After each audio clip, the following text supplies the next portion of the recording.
रतन टाटा हमारे बीच नहीं है, लेकिन हर कोई ये जानना चाहता है कि आखिर उनका अंतिम संस्कार कैसे होगा। दरअसल वो पारसी समुदाय से ताल्लुक रखते थे, लेकिन उनका अंतिम संस्कार कैसा होगा? क्योंकि पारसी समुदाय के लोग ना हिंदू रीति रिवाज से अंतिम संस्कार करते और ना ही मुस्लिम रीति रिवाज से। फिर रतन टाटा का पार्थिव शरीर का क्या होगा? दरअसल पारसी समुदाय के लोगों का मानना है कि प्रकृति ने हमें ये शरीर दिया है और अंत में उसे हमें वापस करना होता है। और इसे लेकर पिछले कई दशकों से ये चर्चा है कि देश में जो पारसी लोग हैं उनके मरने के बाद शरीर का क्या होता है, कैसे उनके अंतिम संस्कार होते हैं। दरअसल पारसी समुदाय से आने वाले लोगों की माने तो अब देश में उनकी आबादी बेहद कम है, लेकिन जिस तरीके से उनके अंतिम संस्कार पहले किए जाते थे वो परंपरा अब धीरे धीरे बदल रही है। इसके पीछे के कारण प्रकृति में अब चीलों के, गिद्धों के नहीं होने का कारण बताया जा रहा है। साथ ही साथ अब जो है इलाके उतने खुले नहीं रह गए हैं।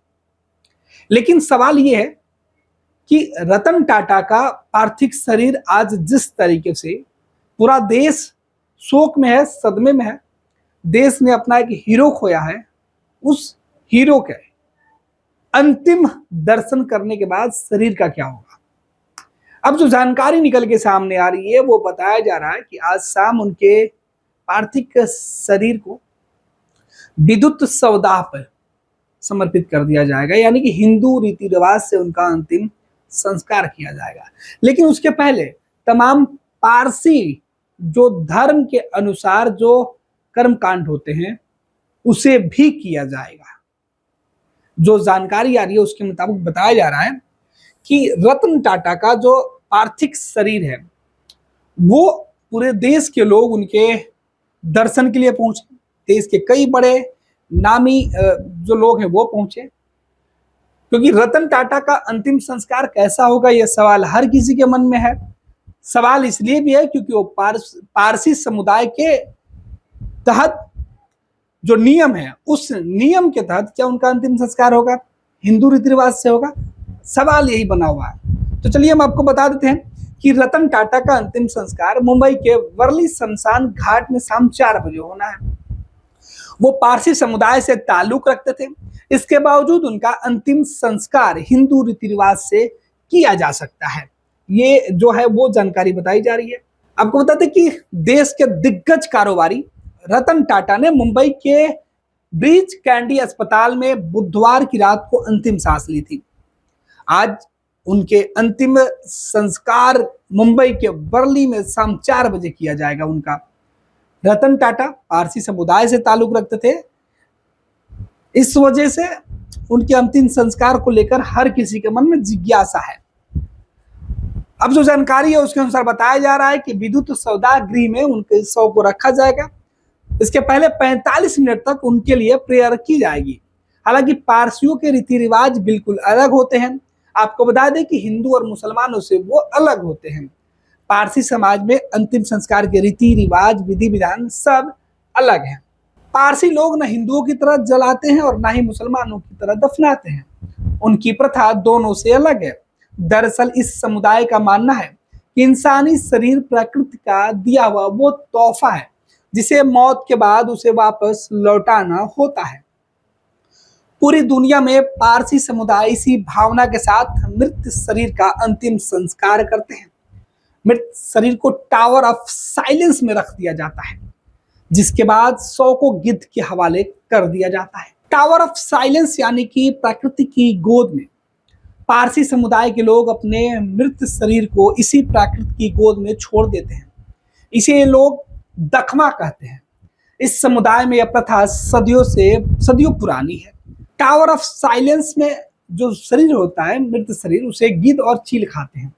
लेकिन नई पीढ़ी के पारसी अंतिम संस्कार की इस प्रथा को बहुत ज्यादा नहीं मानते। हालांकि रतन टाटा का अंतिम संस्कार पारसी समुदाय के बनाए गए विद्युत शवदाह गृह में ही किया जाना है। दरअसल साइलेंस टावर ऑफ साइलेंस की जो बातें की जा रही है वो एक तरीके का गोलानुमा बिल्डिंग हुआ करता था, जिसके छत पे अंतिम दर्शन के बाद शरीर को रख दिया जाता था। इससे चील और गिद्ध जो अन्य जानवर होते हैं उनके खाने के लिए छोड़ दिया जाता था। वो सुनसान होता था, लेकिन अब धीरे धीरे प्राकृत में चील और गिद्धों की संख्या घटी। साइलेंस ऑफ जो टावर है उसके आसपास के इलाके में घनी बस्तियां होना भी कई कारण निकल के सामने आए। इस वजह से धीरे धीरे पारसी समुदाय के लोगों ने साइलेंस टावर ऑफ साइलेंस पर पार्थिव शरीर को यानी मृत शरीर को रखना बंद करके उसके लिए उन्होंने भी उस जगह पर विद्युत शवदाह के लिए मशीनें लगा ली है।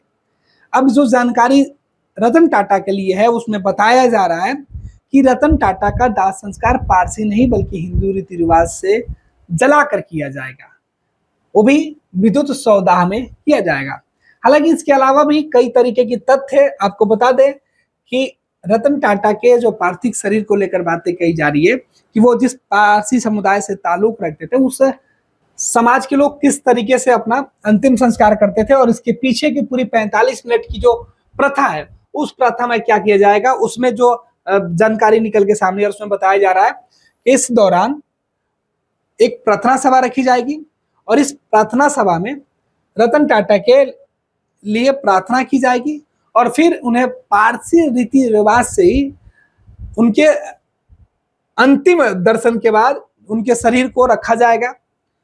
आइए आपको बता दें कि एक बार जो जानकारी है उसके अनुसार कि आखिर पारसी रीति रिवाज वाले वर्ली के शमशान घाट में जो किया जाएगा, जहां पर अब इलेक्ट्रॉनिक मशीनें लगा दी गई है विद्युत शवदाह के लिए। हालांकि जिस प्रथा से रतन टाटा का जो अंतिम संस्कार किए जाने की पूरी बातें निकल के सामने, उसमें कहा जा रहा है कि वो परंपरा है दोख मेनासीनी परंपरा, जिसका पालन नहीं किया जाएगा, लेकिन उसके पहले की पूरी प्रार्थना सभा है वो किया जाएगा। उनके पार्थिव शरीर वर्ली के पारसी शमशान भूमि में लाया जाएगा। यहाँ सबसे पहले पार्थिव शरीर को प्रेयर हॉल में रखा जाएगा। प्रेयर हॉल में करीब 200 लोगों की मौजूदगी हो सकती है। यहाँ करीब 45 मिनट तक जो प्रार्थना सभा है वो चलेगी।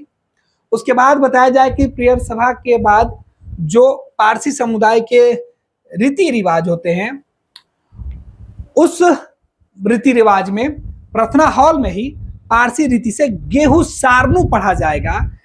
फिर रतन टाटा के पार्थिव शरीर के मुंह पर एक कपड़े का टुकड़ा रख दिया जाएगा। फिर उस पर अहोनावेती का पहला पूरा अध्याय पढ़ा जाएगा।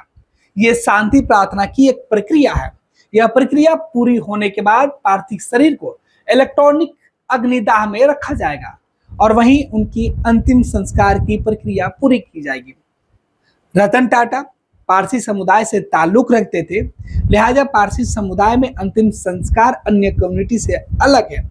लेकिन जिस कम्युनिटी की हम चर्चा कर रहे थे उसके अंदर जो विधि विधान है उसका विशेष जो नाम है वो रखा गया है दोख मेनासिनी परंपरा। लेकिन इस परंपरा से टाटा का अंतिम संस्कार नहीं किया जाएगा। कहा जाता है कि पहले इस परंपरा में शवों को अंतिम संस्कार को दोखमा नामक स्थान पर रख दिया जाता था, जहां शव को चील के लिए छोड़ दिया जाता था जो शव को खा जाती थी। यह परंपरा पारसी धर्म के अनुसार शुद्धता का पवित्रता का प्रतीक है। हालांकि समय के साथ पारसी समुदाय के लोगों ने इस परंपरा को छोड़ना शुरू कर दिया। पारसी समुदाय की यह अंतिम संस्कार परंपरा करीब 3000 साल पुरानी मानी जाती है। इसके तहत शव को दखमा यानी कि टावर ऑफ साइलेंस पर शुद्ध करने के बाद रखा जाता था, जहां मांसाहारी पक्षी खास तौर पर चील और गिद्ध जो होते थे वो उसे खाते थे। दखमा यानी कि टावर ऑफ साइलेंस को पारसियों का कब्रिस्तान भी कहा जाता था, जो एक गोलाकार खोखली इमारत होती थी। अब रतन टाटा का भी पार्थिव शरीर